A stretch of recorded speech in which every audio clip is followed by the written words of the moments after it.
All right, here's a couple of questions that deal with finding the exact value of a function angle. Okay, so let's, pen's not working. Anyway, the first question asks for the cosecant of 2 pi over 3, and the next one sine of, well, both of them are negative 7 pi over 4. They're both negative angles. A negative angle goes backwards around the quadrant. So if I, here's my quadrant, and here's where all angles start, this positive x-axis. So if it's a positive angle, it goes up. If it's a negative angle, it goes down. Then I have to figure out how far 2/3 pi is. So to figure that, I can take 2/3 pi and times it by 180 over pi.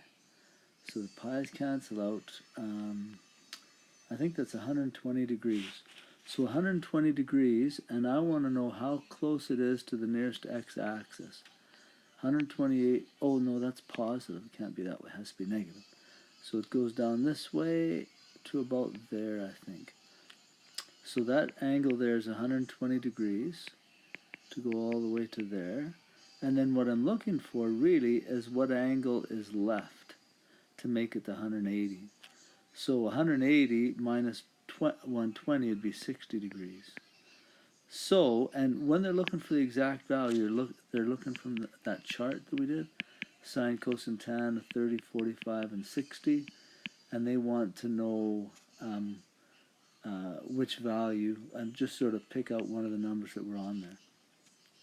Okay, so cosecant of negative 2 pi over 3 is the same thing as the cosecant of 60 degrees. Now, cosecant isn't one of the things on my chart there, but sine, which is the reciprocal, is. So if I can figure out what the sine of 60 is, then I just flip it over. So sine of 60 was this one right here, and it's root 3 over 2. So the cosecant of 60 must be the reciprocal of that one. So it'll be equal to 2 over root 3. Now, if you give me that as an answer on the test, pretty good. Couple things to worry about. One of them is whether it's positive or negative out front here. Because cosecant and sine are reciprocals of each other, they have the same sign. They're reciprocals, but they're either both positive or both negative.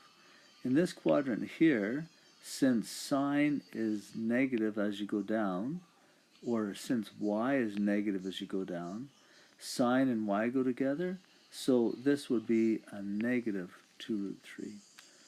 The other thing to worry about with this one is that we don't like radicals on the bottom, so we would multiply both top and the bottom by the root of 3. So this one would come out to 2 root 3 over the square root of 9, which is just 3.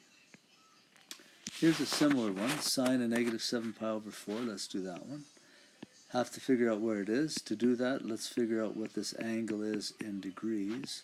So times it by 180 over pi. Pi's cancel. I think that's 315. So sine of that is the same as the sine of negative 315 degrees. 315 degrees would be all the way around right about to there. So that whole angle is 315 degrees. So what's left to the x-axis is 45 degrees. So sine of negative 315 is the same thing as the sine of 45 degrees. And notice it's in that first quadrant, and everything's positive in that first quadrant.